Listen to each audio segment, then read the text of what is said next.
Hey guys, welcome back to Elvis Car Reviews. I hope that every single one of you is having a beautiful day.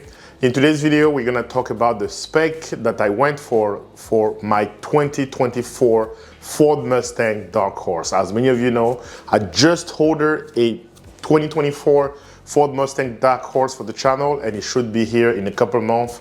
So in today's video, we're gonna go over the spec, the color, the wheel, the option I went for, the transmission, and everything. So without further ado, let's dive into the video. Okay, so here is the reveal of my Mustang DarkHorse.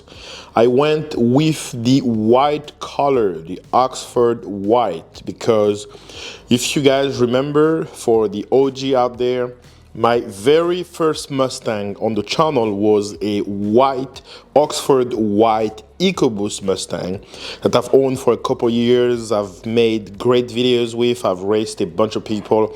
I really love that car and I modified it, you know, with the paint stripe and everything. So I went with the white, Oxford white color. And then, so this is the summary. I went for the base DarkHorse. I mean, you know, I didn't want to pay much and I didn't want to pay over stickers, so I found a dealership that did both. I will pay exactly what I ordered. Most of the options already come with DarkHorse anyway. I mean, they are a paid option for the Mustang GT, but with the DarkHorse, they are included. So Oxford white paint, tarnished dark low gloss, gloss black with pattern vinyl stripes, $0. The powertrain, 5-liter V8, and then I went for the 6-speed manual, guys. Look, I went for the 6-speed manual transmission.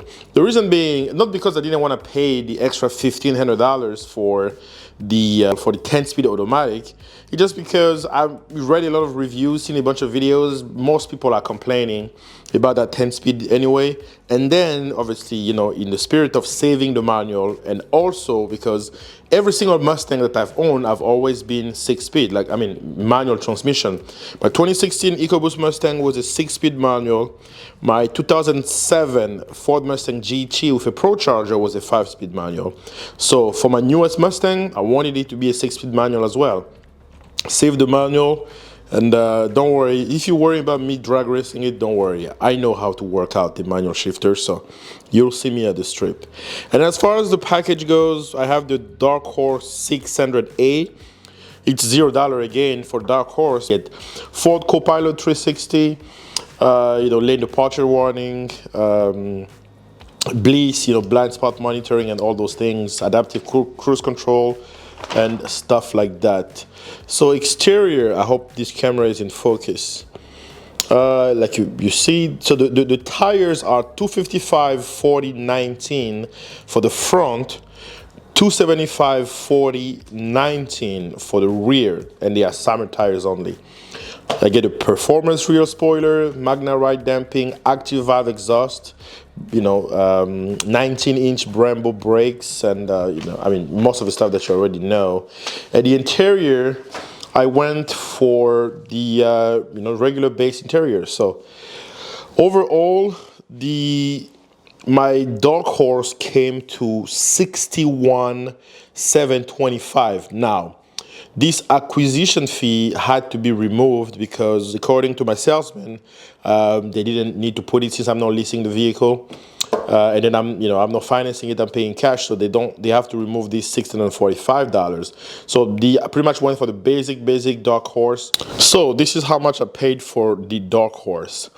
The price was $61,725, but minus the $645 acquisition fee, since I'm not leasing it or financing it, it came down to $61,080, so $61,080 for the price of the car. And the tax is 8.75 in New York State, so that comes to $5,300. The registration, $247. So the total price I'll be paying to walk out with my DarkHorse is $66,673.93. $66,673.93. I mean, a lot of people have had opinion on the DarkHorse since it came out.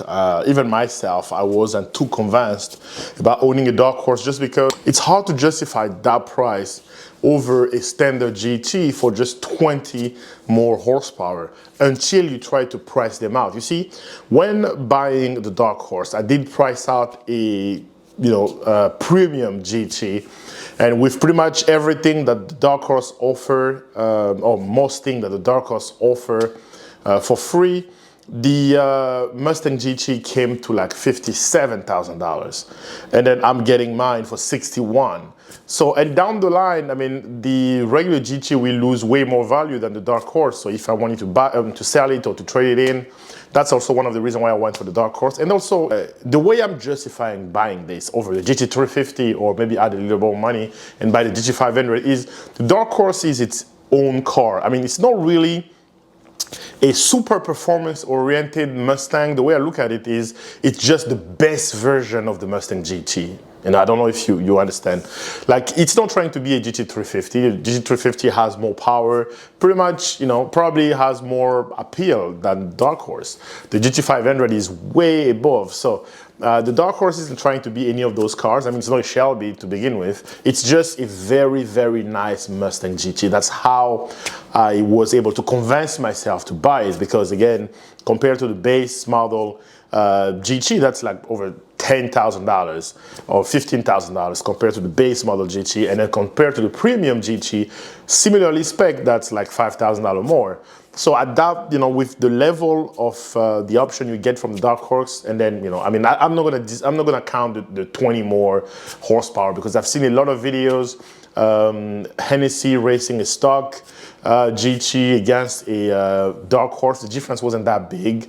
I've seen Stang Mode race the DarkHorse against a regular GT, against the GT350, against a bunch of other cars. So I know I'm not going to be, destroying everyone at the drag strip or being the fastest car out there yet. So I know I'm not going to be beating everybody on the street. I'm not going to be the fastest out there. I mean, for God's sake, it's a 12-second car. It's a 12-second quarter mile car. Now with, drag radials, you can get 11, just like Stang Mode did, but he has a 10-speed automatic. I have a 6-speed manual, which is a lot trickier to launch, but I'll deal with it when it comes. I'm familiar and I'm good with 6-speed manual anyway.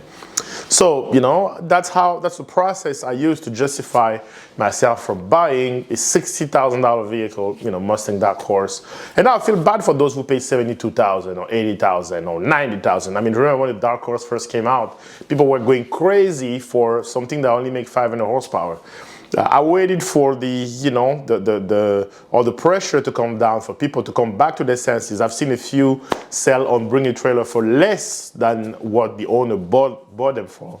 So I'm glad I was able to find a dealership that didn't want to sell it over sticker. And then I literally went on the Ford website with the salesman, built my car and said, this is exactly the spec I want. And he said, you're not going to pay a penny more than what you're saying. So I was super glad.